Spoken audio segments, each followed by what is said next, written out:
Je retourne à la paix. Je retourne à la paix. Je déclenche une tempête. Je retourne à la paix. Pas devant les enfants.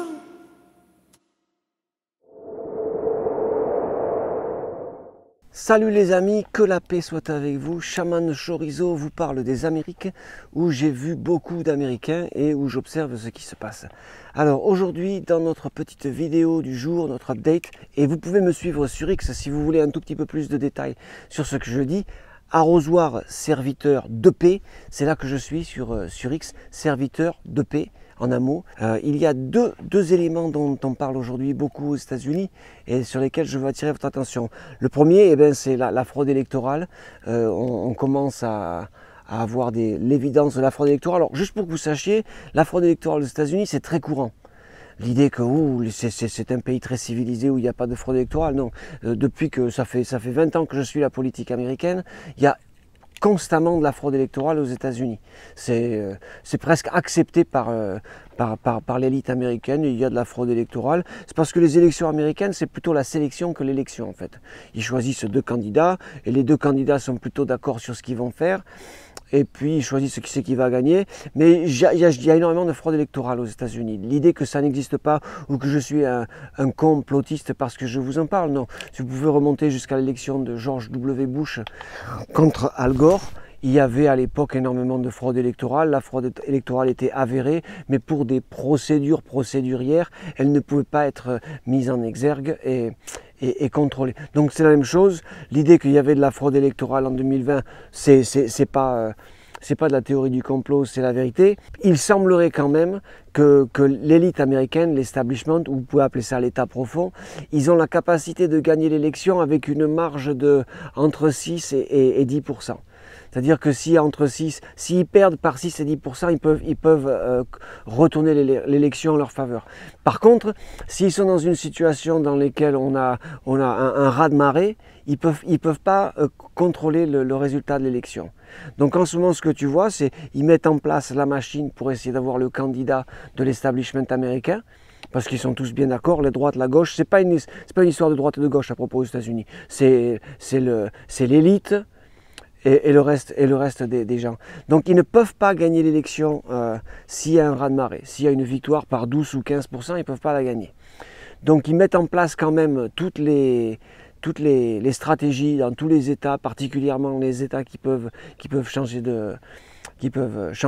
virer de bord au dernier moment, pour s'assurer la victoire aux élections. Il semblerait quand même qu'on s'achemine vers un raz-de-marée en faveur de Donald Trump. Donc ce raz-de-marée, on attend qu'il soit mitigé par la fraude électorale d'une certaine manière, de telle sorte qu'on ne va pas avoir une victoire de 20 ou de 15 ou 20% pour Donald Trump. On va probablement avoir une victoire de 4 à 6% qui apparaîtra énorme, mais qui ne sera pas forcément représentative de ce qu'est vraiment la représentation du pays. Alors c'est quoi la fraude électorale? Eh bien, il y a une blague en Amérique qui dit que ma grand-mère votait républicain jusqu'au jour où elle est morte. Le jour où elle est morte, elle a commencé à voter démocrate. Donc on a énormément de gens qui ne sont pas sur les listes électorales, mais qui sont annoncés comme voteurs.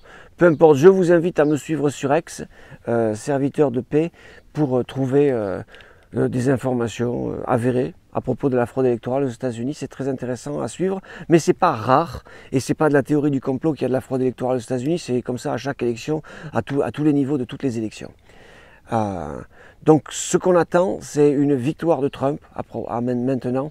Je crois que les démocrates ont accepté ça, et ils se préparent pour la contre-offensive populaire, la contre-offensive par la rue, la contre-offensive utilisant les milices dans la rue. Donc on peut voir dans plein d'endroits, j'ai reposté une des lois qui est en train d'être votée dans le Connecticut, où le gouverneur du Connecticut, il est en train de voter des lois qui interdiraient l'intervention du gouvernement américain en cas d'insurrection publique.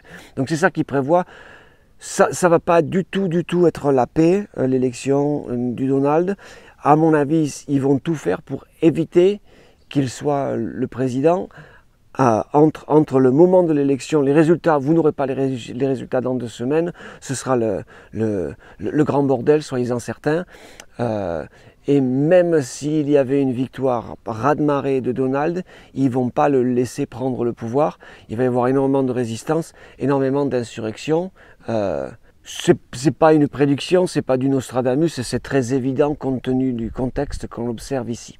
Donc ça, c'est la première information. La deuxième information qui est très importante, c'est ce qui s'est passé en Caroline. En Caroline du Nord, il y a à l'ouest des Carolines en fait.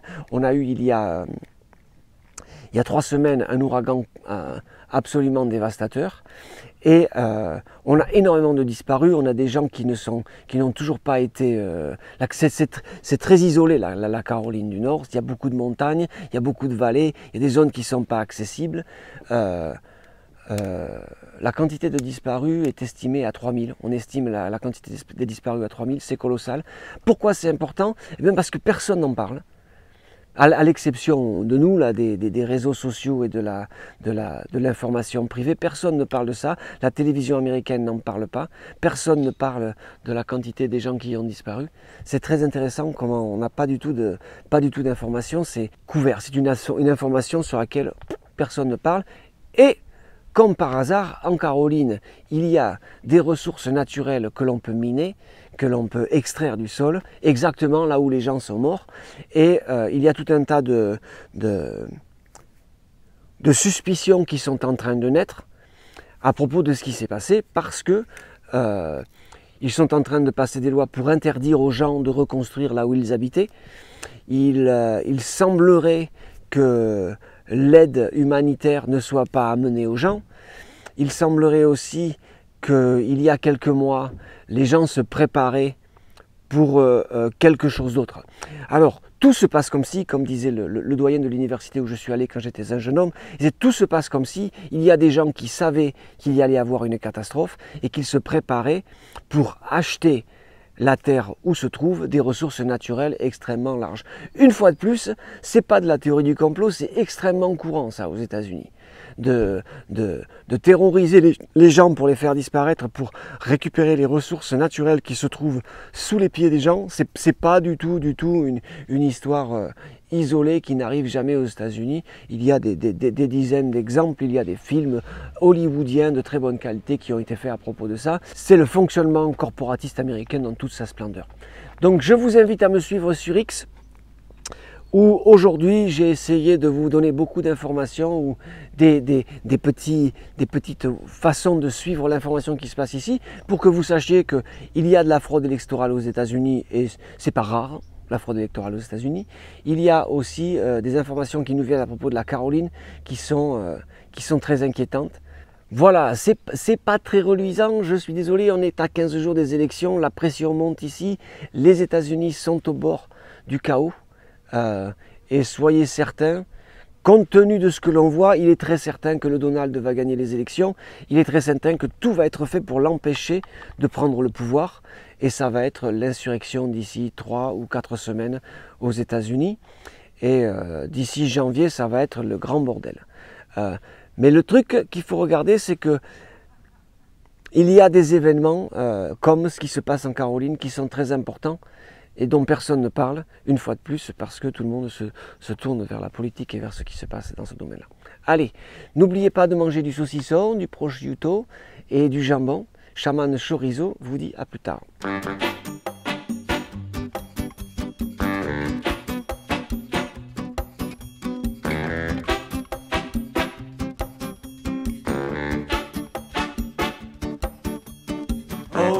Namah Shivaya Om Shambho Namah Shivaya Om Shambho Namah Shivaya Om Shambho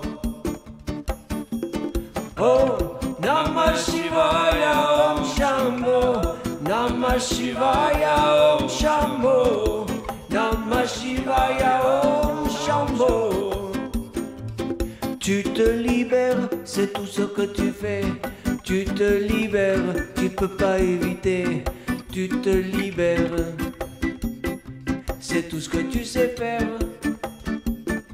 Tu peux pas acheter la liberté. Tu peux pas voter pour la liberté, tu peux te libérer. C'est tout ce que tu fais. Kirti chante Om Namah Shivaya Om Shambho Namah Shivaya Om Shambho Namah Shivaya Om Shambho Om Namah Shivaya Om Shambho Namah Shivaya Om Shambho Namah Shivaya Om Shambho. Tu te libères de quoi? Tu te libères de moi, de moi, moi. Tu te libères de ça. Tu te libères de quoi? Tu te libères de moi, moi.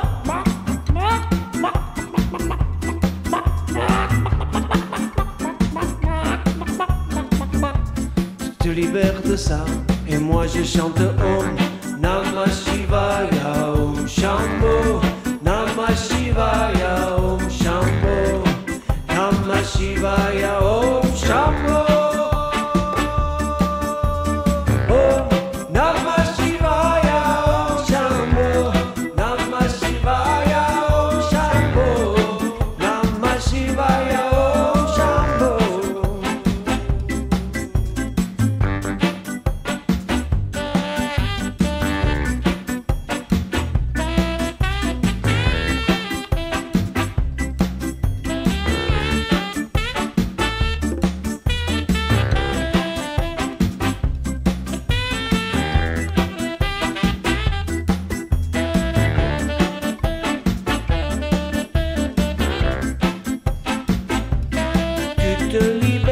Tu te libères de quoi?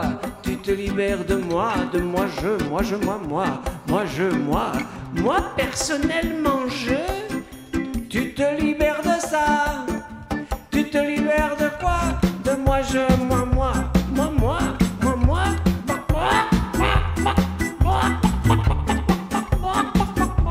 Tu te libères de ça. Et moi je chante Om Namah Shivaya Om Shambho Namah Shivaya Om Shambho Namah Shivaya Om Shambho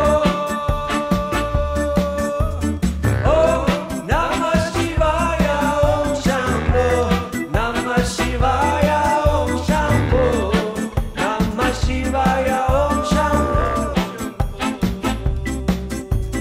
Om Namah Shivaya Om Shambho Namah Shivaya Om Shambho Namah Shivaya Om Shambho.